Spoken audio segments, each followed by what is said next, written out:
Okay, class, today we're in section 13.1. Section 13.1, volume of cylinders. 13.1, volume of cylinders. All right, please get this in your notes. Section 13.1, volume of cylinders. Okay, finding the volume of a cylinder using a formula. Finding volumes of cylinders is similar to finding volumes of prisms.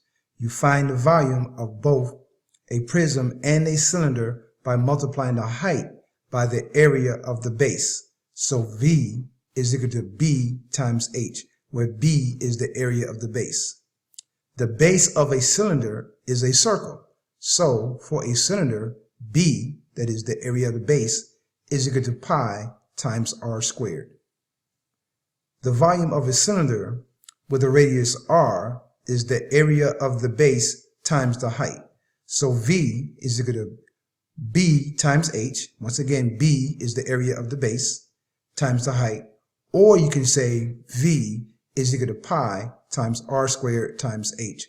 Remember, pi times r squared is the area of the base, which is a circle. So when you look over here, the base is a circle.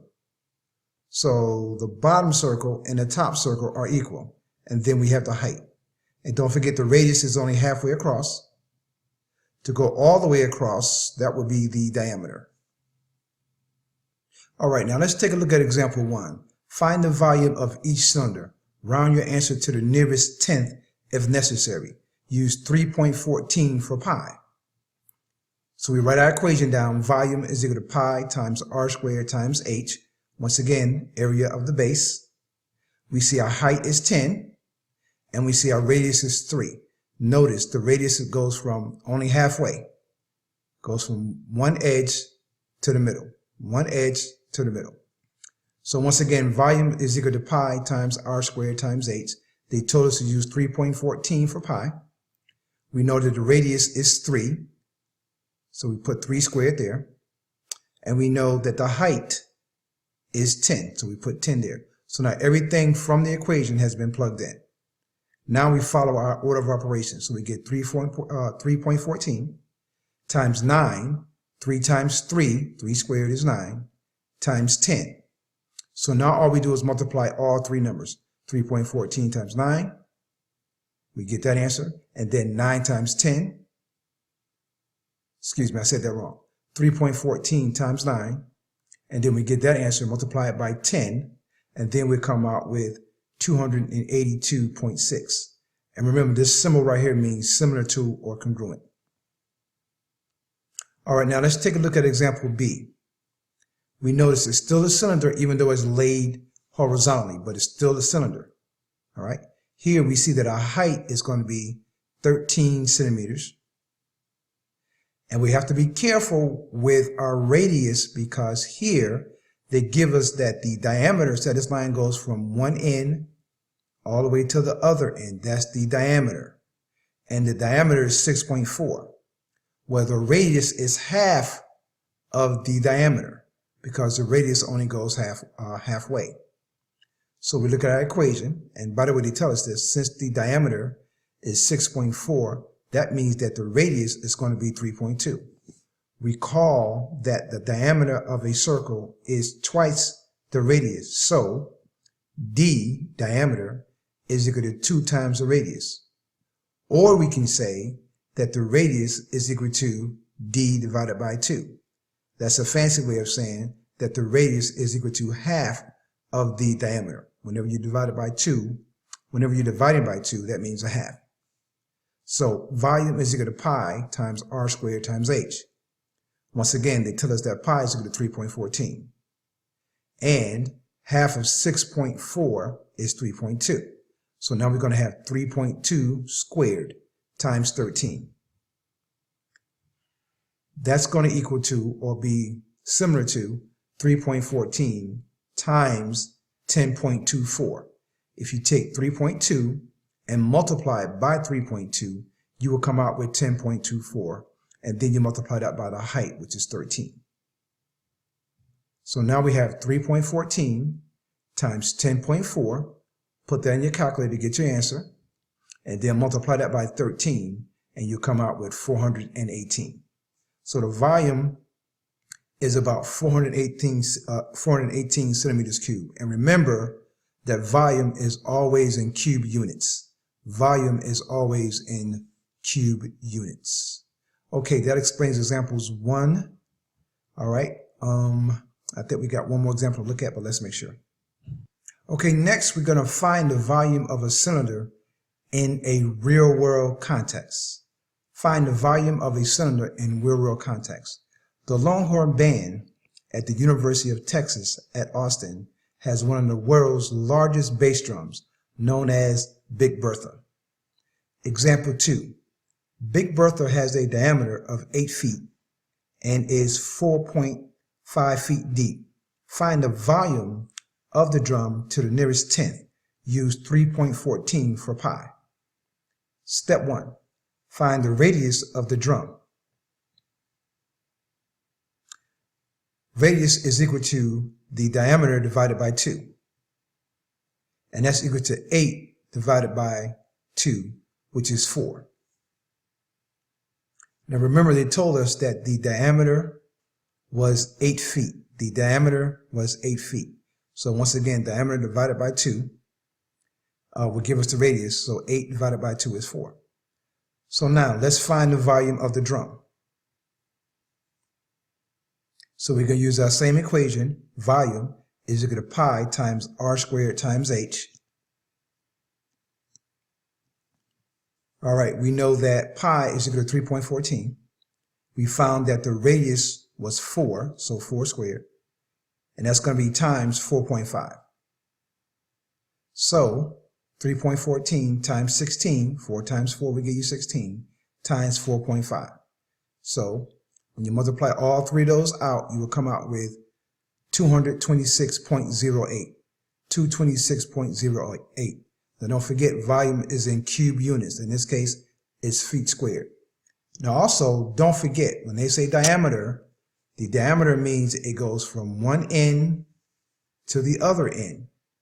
Diameter is one end to the other end. One end to the other end, all the way across. So the radius is only half of that. The radius is only half of that. Once again, the radius is only half.